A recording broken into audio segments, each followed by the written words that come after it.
it's Jason from Hardware Journal, and I'm with Will from Weldclass.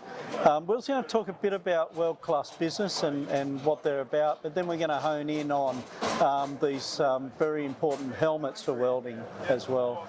Go for it, Will. Thanks, Jason.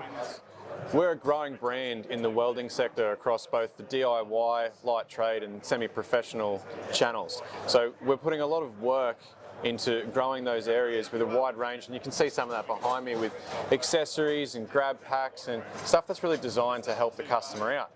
Some of those products, like the helmets that we have in front of me here, this PROMAX 500 helmet that we have is optimized for a range of different uses and comes with features like the increased viewing area, the dual shade control, which allows you to move from 5 all the way through to 13 in shade darkness. It has a force sensor feature, which increases the helmet's ability to auto darken in different welding positions, making it a safer helmet and more versatile and usable for the customer or end user.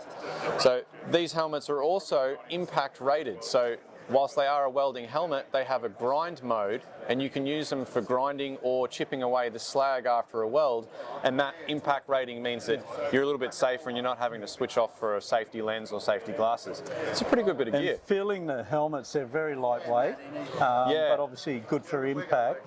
So just from a fatigue point of view, is that part of the design, is to try and make them lighter, stronger, more versatile? It's interesting you mentioned that, Jason. It's one thing that we do get a lot of good feedback on with this helmet range, is that the harness that we have in there is quite comfortable, and it's a very lightweight helmet. And as some people would know, when you're constantly up and down on the helmet welding, something that's more comfortable and lightweight makes a big difference.